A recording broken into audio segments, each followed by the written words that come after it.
quelques conseils concrets quand même. On va tomber dans la caricature des dominicains qui vous font des trucs hyper spi. Et à la fin, on est là, ok, et je fais quoi maintenant? Alors, qu'est-ce que je fais maintenant?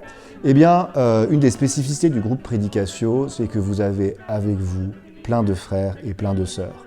Et il n'y a rien de plus navrant quand vous êtes le frère ou la sœur, et qu'à la fin du pèlerinage, genre vous avez fait l'aller-retour à Lisbonne, vous êtes à votre 85e heure de quart, vous arrivez à Toulouse, vous voyez au loin, et là, il y a le jeune qui pose enfin la question qu'il avait sur le cœur, et qu'on ne pourra pas traiter parce qu'il reste 20 minutes de trajet. Donc on a plein de frères et sœurs qui sont avec vous dans les bus, dans les logements, là où on va être ensemble tout le temps en fait pendant 15 jours. Donc profitez-en parce que dans votre vie, c'est pas sûr que cette occasion-là, elle se reproduise de sitôt. Donc ça c'est la première chose, profitez des gens qui sont là. Profitez des gens qui sont là, c'est pas seulement les frères et sœurs, mais c'est aussi bien sûr les autres jeunes. Évidemment, quasiment tout le monde s'inscrit avec des gens qu'il connaît déjà, et c'est normal, ça fait partie du truc. Mais c'est vraiment l'occasion de créer des amitiés avec des gens qui sont un peu en dehors de vos cercles habituels et qui peuvent être fortes et vraiment vous faire grandir. Donc là aussi, c'est des lieux de grâce à saisir. Ensuite, on va quand même vivre des célébrations exceptionnelles.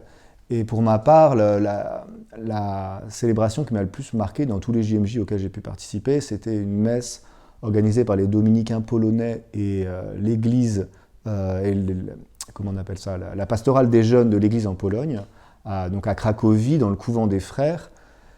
Et c'était complètement dingue parce que vous avez une église de la taille d'une cathédrale qui était remplie, on pouvait à peine respirer tellement on était serré, et tout le monde était à fond, quoi.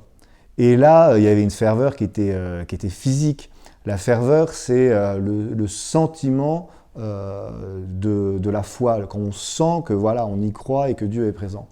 Et donc ce sentiment partagé, quand vous avez quelques milliers, dizaines de milliers, centaines de milliers, voire 1 million de personnes qui le vivent, bah, c'est sûr que c'est quelque chose de beau. Et donc j'espère que vous aurez des moments de ferveur. Et puis ensuite, bah, il y a toutes les activités multiples et variées, mais ça, on va vous expliquer ça dans le quart. Le festival de la jeunesse, les lieux de pèlerinage que l'on va traverser, Fatima, l'église polonaise, enfin il y a plein de petites choses concrètes, ne vous inquiétez pas, on a de quoi vous occuper.